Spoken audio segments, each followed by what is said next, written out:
안녕하십니까, 김성길입니다. 학교 생활기록부 2회, 이번 시간에는 교과 영역에 대해서 알아보도록 하겠습니다. 먼저 내신 9등급제입니다. 내신 9등급제는 해당 학기에 이수한 과목의 석차 100분의 1을 활용해서 과목별 석차 등급을 부여하는 방법입니다. 그러니까 시험을 봤다면 학생을 줄을 세운 다음에 상위 4%를 1등급이라고 하고요, 4에서 11%까지를 2등급, 또 11에서 23% 3등급 이렇게 하는 것이고요. 하위 4%가 이제 9등급이 되는 이런 구조가 내신 9등급제다, 이렇게 보시면 될 것 같습니다. 동점자가 있을 경우에는 중간 석차를 활용하게 된다. 중간 석차는 그 석차에다가 동석차 명수에서 1을 뺀 것을 2로 나눠서 더하는 그런 방식입니다. 예를 들어 시험을 친 학생이 100명이라면 뭐 1등이 4등 프로니까 4등까지 일 텐데요. 1등 동점자가 이제 7명이라면 중간 석차는 1 플러스 7에서 1을 빼는 거죠. 그럼 6이 되겠죠? 그것을 2로 나누면 3이 됩니다. 3에 1을 더하는 거니까 4가 되는 거죠. 4등. 그래서 100명 중에 4등. 그러니까 7명이 모두 1등급이 됩니다. 하지만 1등 동점자가 8명이라면 8에서 1을 빼면 7이 될 텐데요. 이 7을 2로 나누면 3.5가 되겠죠? 이것을 1에 더하면 4.5가 됩니다. 4.5가 되면 4까지인데 오버가 된 거죠. 넘은 거기 때문에 8명 모두 2등급이 됩니다. 1등급은 사라지는 것이죠. 이것이 내신 9등급제 평가 방식이다, 이렇게 보시면 되고요. 내신 9등급제 등급별 누적 인원을 보면 1등급은 4%, 누적 4%고 2등급은 7%니까 누적 11%, 3등급은 누적 23% 하고 하위 4% 이런 식으로 만들어진 것이다, 이렇게 보시면 됩니다. 체육, 음악, 미술, 예체능 과목의 등급은 석차를 표시하지 않고 성취도 A, B, C, 그래서 80% 이상, 60에서 80, 60 미만에서 3단 성취평가를 사용한다라는 점 알아두시면 되고요. 진로 선택 과목의 경우는 역시 내신 9등급제가 나오지 않고요. 대학에 제공될 때 원점수하고 과목 평균 그리고 성취도가 나오게 됩니다. 수강자 수가 되겠고요. 성취 비율이 이렇게 제공되는 것이 진로 선택 과목이다, 이렇게 보시면 될 것 같습니다. 다음은 성취평가제에 대해서 알아보겠는데요. 성취평가제는 누가 잘했는지, 이건 상대평가가 하는 것이 아니라 학생이 무엇을 어느 정도 성취했는지를 중요하게 생각하는 평가제도입니다. 그래서 과목별 성취도가 있는데요. 성취율에 따라서 평정한다. 이것이 성취평가제다, 이렇게 보시면 될 것 같습니다. 과목별 성취도를 보면 성취 비율이 90% 이상이 A, 80에서 90은 B, 이렇게 정해져 있고요. 60% 미만이 E가 되는 이것이 이제 과목별 보통 교과의 성취평가제의 성취도다라고 보시면 됩니다.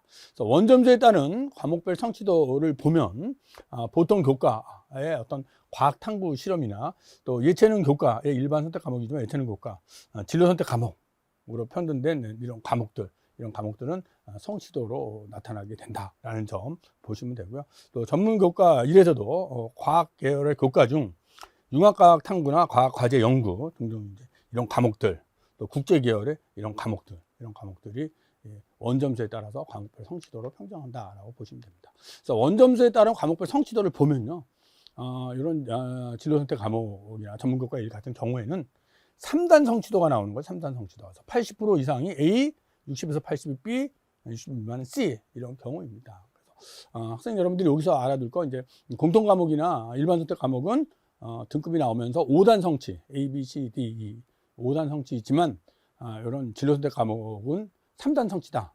이것이 차이점이다라는 점 알아두시면 될 것 같습니다. 교육과정의 고가학습 발달상 이제 기재 예시인데요.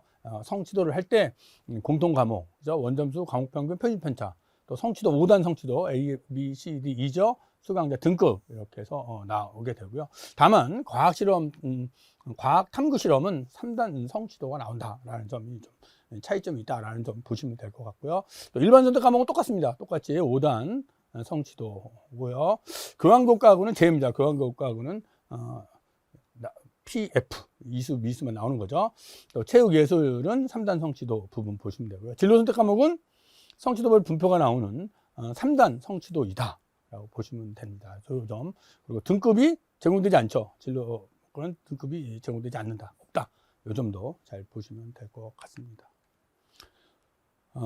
다음은 이제 전문교과 1과 2인데요. 이 부분도 여러분 보시면 전문교과 1에서는 등급과 5단 성취도가 나오는 부분이고, 아까 얘기했던 이런 과목들은 3단 성취도 이 부분 보시면 되고요. 전문교과 1 같은 경우에는 석자 등급이 나오지 않죠. 5단 성취도가 나오지만 나오지 않고, 전문교과 2에서도 석자 등급이 나오지 않습니다. 없고 5단 성취도 부분 보시면 되고요. 그다음에 보통교과 및 전문교과 중 수강자 수가 적은 과목에 수강자 수가 적을 경우에는 점이 나올 수도 있다. 또 그 부분도 보시면 될 것 같아요. 교과별로 3단, 5단 성취자가 되는데, 원래 많은 학생들이 선택할 수 있는데 수강 인원이 너무 적으면 등급 산출이 안 되고 점이 나오고요. 학생 수가 처음부터 원래 적은 그런 학교에서는 등급이 나옵니다. 근데 등급이 나오는 기준 비율이 좀 인원에 따라 다릅니다. 그래서 그런 경우에는 등급이 나올 수도 있다. 요 점도 좀 참고적으로 보시면 될 것 같습니다. 학생부 종합 전형의 학업 역량에 대한 평가인데요. 교과 등급에 대한 어떤 정량적 평가로 이루어지지는 않는다. 그래서 이 과목별 세부 능력 특기 사항이라고 우리가 부르는데, 이것은 학생부의 어떤 이수 과목이나 이수자수, 원점수, 평균, 표준 편차 등을 고려해서 종합적으로 평가를 하게 된다라는 부분 알아두시면 될 것 같습니다. 내신 몇 등급 정도면 지원하기 적절하고 예산 합격권에 들 수 있느냐, 이제 이런 질문을 하는 경우가 있어요. 학생들이 질문하는 경우가 있는데, 학생부 종합전형에서의 교과 평가는 절대적인 내신 등급으로 평가를 하지 않기 때문에 이러한 질문은 좀 의미가 없다. 보통 이제 원서를 쓸 때 많이 하죠. 대학은 그 학교에, 고등학교에 교육과정 편성표를 보면서 전체 교과를 분석하고 교과 세부 능력 특기 사항까지 보면서 정성적으로 평가하는 것, 이것이 학생부 종합전형이다. 이렇게 이해를 하시면 될 것 같습니다.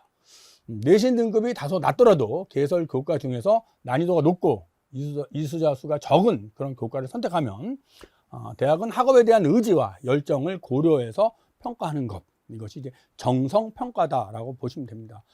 따라서 과목을 선택하실 때 자신의 지원 모집 단위와 좀 관계 있는 과목을 좀 선택해서 수업을 하는 것이 교과 이런 정성평가, 교과를 정성으로 평가하는 그런 전형에서는 좀 유리하게 작용된다라는 점 잘 알아두시기 바랍니다. 다음은 세부 능력 및 특기 사항인데요. 세부 능력 특기 사항은 교과 선생님이죠. 교과 선생님이 한 학기 동안 수업을 통해서 수업 시간에 이루어진 학생의 모습을 관찰을 합니다. 그래서 그러한 모습을 문장으로 서술하는 것이죠. 문자로 서술하는 것이 교과 세부 능력 특기 사항이고, 교과 세부 능력 특기 사항은 학생부 종합전형에서 아주 중요한 평가 요소, 가장 중요한 평가 요소다. 이런 부분을 좀 알아두시면 될 것 같습니다. 그래서 어떤 기재된 교재나 수업 내용을 통해서 교과 수업에서 학습한 내용과 수준, 이런 것들을 파악할 수 있는 겁니다. 그래서 교과 성적의 등급 이런 것은 수치로 나오지만, 그런 등급으로 판단할 수 없는 학생의 어떤 열정과 잠재력, 이런 것들을 바로 교과 세부 능력 특기 사항을 통해서 대학은 평가하고 있다. 기재 예시인데요. 예시입니다. 그래서 그 교과에 이 학생이 수업 시간에 어떠한 역할을 했고 자신의 우수성을 어떻게 드러냈느냐라고 하는 부분이 상당히 중요하다라는 말씀을 드리고 싶습니다.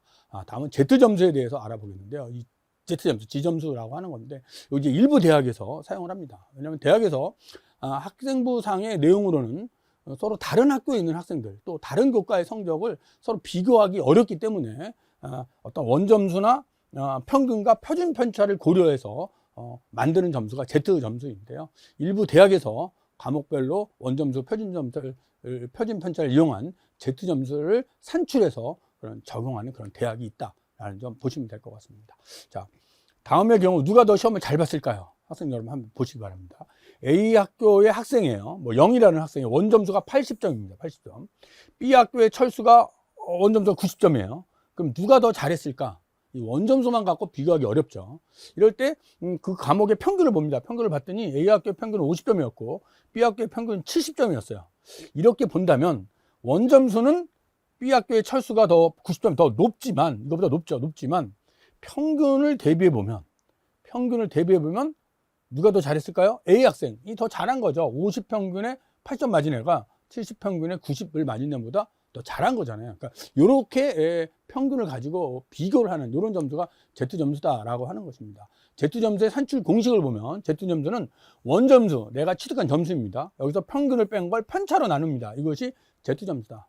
그러니까 평균이 높다는 것은 과목이 쉬운 거고 평균이 낮으면 과목이 어려웠던 거잖아요. 평균이 낮은 어려운 과목을 잘할수록 Z점수는 높아진다. 이렇게 보시면 됩니다. 그래서 평균이 낮을수록 또 표준 편차가 작을수록 편차로 나누는 거기 때문에 Z점수는 높게 나온다라는 점 보시면 될 것 같습니다. 다음은 어떤 예시인데 예시를 통해서 우리가 한번 확실히 알아보도록 하겠습니다. 수학 점수가 수학이 100점이에요. 과목 평균은 40이고 표준 편차가 20이라면 Z점수는 100에서 40을 빼야 되잖아요. 40을 빼. 그럼 60이겠죠? 60을 20으로 나눠야 돼요. 그럼 Z점수는 3.0이 된다. 이것이 Z점수다. 라고 보시면 되고요. 이것은 학교별 시험의 난이도와 또 학생의 반응에 따라서 차이가 발생하게 됩니다. 평균 표준 편차가 나오는 것이니까요. 이것이 Z점수다라고 보시면 되고요. 대부분 Z점수의 산출 예시는 이런 방법을 사용해서 대학이 평가하고 있다. 그래서 Z점수가 3.0이 나는 아까 요 전 학생을 보면 석자 백분율이 0.0013 정도 되는 그런 구조인 거죠. 그러니까 등급으로 따지면 거의 뭐 1등급에서 앞부분에 있는 1등급인 학생인 거죠. 이것이 Z점수의 산출 방식이다. 이렇게 보시면 될 것 같습니다. 학생 여러분, 이번 시간에는 학교생활기록부에서 교과 영역에 대해서 알아보았습니다. 교과 영역에서 성적이 어떻게 산출되는지 이런 부분을 잘 알아두시고 학교에서 보는 기말고사나 중간고사, 기말고사, 뭐 수행평가 이런 것에 적극적으로 참여함으로써 내신 성적을 잘 관리한다면 좋은 성과를 거둘 수 있겠다. 이런 말씀을 드리고 싶습니다. 감사합니다.